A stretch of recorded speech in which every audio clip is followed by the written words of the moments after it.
For latest news, subscribe our channel and press the bell icon to never miss any news. നമസ്കാരം, ഇത് one India Malayalam. Santhosh പണ്ഡിറ്റിന്റെ ആദ്യ cinema ഓർമ്മയില്ലേ? കൃഷ്ണനും രാധയും. ആ മാതൃകയിൽ ദിലീപ് അവസാനം അഭിനയിച്ച സിനിമയായ രാമലീല തിയേറ്ററിലെത്തിക്കാനാണ് ഇപ്പോൾ നീക്കം നടക്കുന്നത്.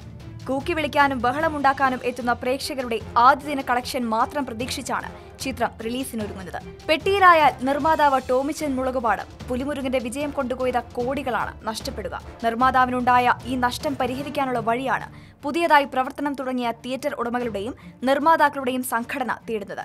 സംഘടനയിൽ നിന്ന് ദിലീപിനെ പുറത്താക്കിയെങ്കിലും മാനുഷിക പരിഗണന നിർമ്മാതാവും സംവിധായകനും അർഹിക്കുന്നതിനാൽ പ്രദർശിപ്പിക്കാം എന്നാണ് സംഘടനയുടെ തീരുമാനം. എന്നാൽ സംഘർഷമുണ്ടായേക്കാം എന്നത് തിയേറ്റർ ഉടമകളെ ഭയപ്പെടുത്തുന്നു. കൂക്കി വിളിക്കാനും കൈയടിക്കാനും കാശ് വാങ്ങി ഫാൻസ് എത്തുന്നത് സംഘർഷത്തിന് കാരണമാകും. രാമലീല പ്രദർശിപ്പിക്കുന്ന തിയേറ്ററുകളിൽ ശക്തി പ്രകടനം നടന്നാൽ അത് സംഘർഷത്തിലേക്ക് കടക്കുമെന്നും ഇരിപ്പിടങ്ങൾക്കും വസ്തുവകകൾക്കും കനത്ത നഷ്ടമുണ്ടാകുമെന്നതും തിയേറ്റർ ഉടമകളെ ഭീതിയിലാഴ്ത്തുന്നു. ഇത് ക്രമസമാധാന പ്രശ്നമായതിനാൽ പോലീസിന്റെ അനുവാദവും സംരക്ഷണവും തേടേണ്ടിവരും. കേരളത്തിനകത്തും പുറത്തുമായി പരമാവധി തിയേറ്ററുകളിൽ സിനിമ പ്രദർശിപ്പിച്ചാൽ നിലവിൽ ദിലീപിനുണ്ടായ കുപ്രസിദ്ധി കാശാകും എന്നാണ് കണക്കുകൂട്ടൽ. സന്തോഷ് പണ്ഡിറ്റിന്റെ കൃഷ്ണനും രാധയുമാണ് ഇത്തരത്തിൽ കുപ്രസിദ്ധി വിൽക്കാൻ പ്രദർശിപ്പിച്ച ആദ്യ മലയാള സിനിമ.